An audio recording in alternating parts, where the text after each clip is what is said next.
Episode number 135 of Making the Case. This is not the 1950s. Want to know what we're talking about? Stay tuned.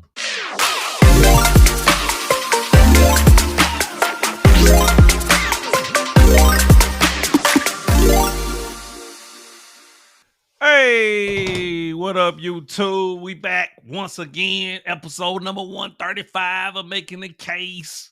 All right, I'm your host, Dr. Jacob Isom. We get two channel norms over here. One, we'll take points and not people. Then two, we don't do all the cussing derogatory stuff because we are professional over here. Okay. As you can see with my button up. Okay. I don't know. For some reason, I like to button all the way up at the top. It looked more prestigious. I don't know. But anywho, so today we're talking about this not the 1950s. Now, what do I mean when I say that? And you're going to know exactly what I mean when I actually explain this. So whether it's on social media, I've heard this said in person for some reason, and particularly it's mostly women, right? Whenever there is some type of debate or argument between what tradition look like and what modern look like, people always say this is not the 1950s, right? And I'm sure you've heard it before, right? So I heard it so much, it prompted me. I was like, you know what? Why do people keep saying that?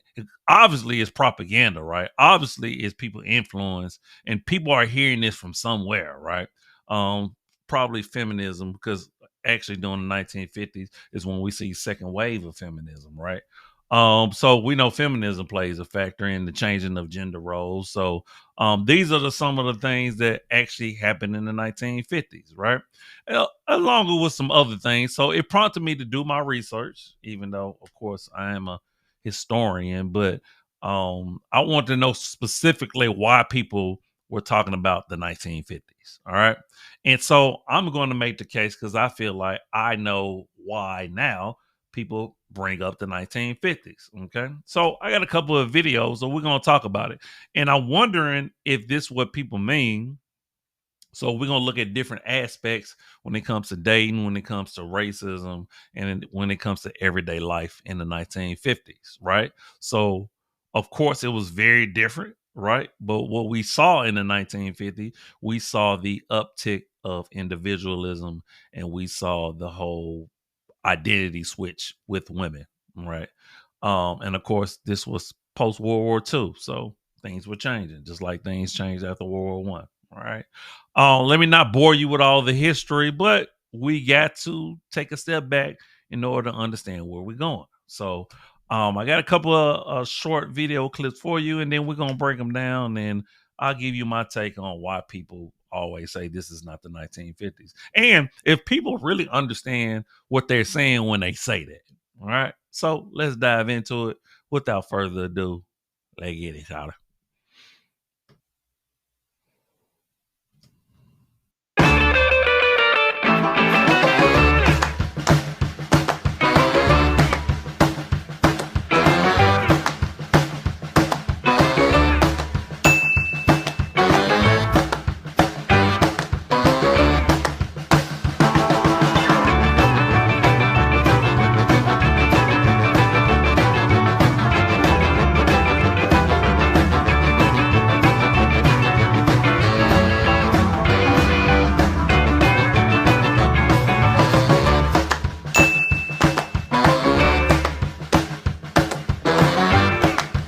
So, what was life like in the 1950s? Where you started seeing the rise of the middle class. You started seeing people move to the suburbs. You started to see people buy radio for their home, television for their home, because before people really couldn't afford it. You saw people buying things on credit, right? So, you started to see a lifestyle that was shifting, right? You also started to see teenagers, right? Getting a little wild, right?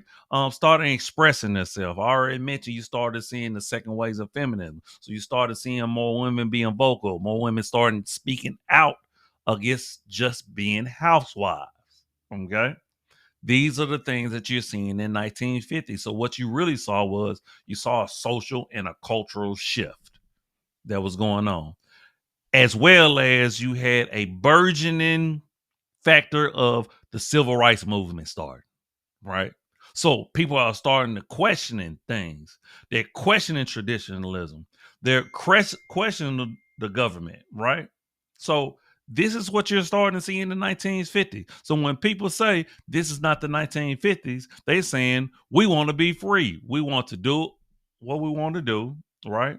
And we're going to question things. This is when you start to see this type of behavior in the 1950s. Okay, let's go to another clip, shall we? Now in Levittown. So that's just a good example of what is going to happen. Well, what's wrong with that? I do not like it. Racism was woven into every aspect of daily life, from housing and education to employment, and even the right to travel freely during the 1950s. The Green Book was essential for black travelers. Compiled by Victor Green, a black postman who lived in Harlem, it was a guidebook published annually listing safe hotels, restaurants, and gas stations where they wouldn't face discrimination or violence. This survival guide was necessary because they could literally risk their lives by stopping at the wrong place. My boy, he liked sports, and he used to go down there every Saturday with a few of the boys from the neighborhood. And there was an argument that occurred, something real silly. My boy and a colored boy got in an argument. Well, from that time on, for the whole remainder of the summer, the boy was afraid to get down there because the colored boys got too... So here we have a perfect example of what race relations were like in the 1950s. As you know, of course, they were still pretty bad, right? Racism and discrimination was pretty rampant. As the clip just showed, like literally somebody had to create a green book, a book that shows you where it was safe to go. I mean, just imagine, right? Living life like that, right? So when we say this is not the 1950s, well, we need to also address the fact that, yeah, our mentality is not as bad, but to be honest with you, some of us still have this mentality. It's just a little bit more secretive. So when we say it's not the 1950s, sometimes we got to ask ourselves, are we sure? Let's get into our last clip. This is true? I don't think that high school kids go steady as much as kids in junior high school. I know when I was in junior high school, why, if you went out with a boy once, why, all the other boys would just simply wouldn't date you because you were going steady. And so, consequently, most people ended up going steady whether they wanted to or not. I think, though, in high school, the tendency is to date around more and sort of play the field. However, there are those who do go steady because they seem to have found the right one, or so they think. Too many of the high school kids are going steady. Is this... So, of course, I say the best for last. This clip was talking about dating in the 1950s, right?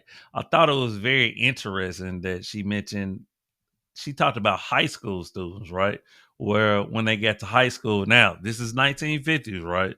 That they was starting to date around a little bit more. Now, she didn't mention sleeping around, which that could have been a possibility or not, right? But you even see this behavior of, and I think this whole blossoming of feminism and rights, and people being able to be free with their behavior and what they want to do really started coming in play in 1950. So when people say this is not the 1950s, what they're really talking about is you can't tell me what to do. It is socially acceptable to date around, right? This is what people are saying. All right. This is the nitty gritty of it, really, right? So we're independent, we're free. I believe this is the time period where you started seeing that whole independent talk, right? You started seeing the true genesis of the modern woman, right? So this is why you hear a lot of women say this is not the 1950s. This is when we start seeing the shift. All right. So, hey, there you have it, man. Hopefully, that made sense. That breakdown. Please definitely leave me a comment. What you think about this whole this is not the 1950 conversation. Definitely like, share the video. Leave me any, topics you would like me to make the case on, and I get to digging and we'll see what we got. All right. But you already know I appreciate the support, and continue watching and support it. Much love. I appreciate that. But as always, I'm you, you and me, love, always love, eternal. Remember, the worst thing you can do is lie to yourself. We out. Deuces. One love.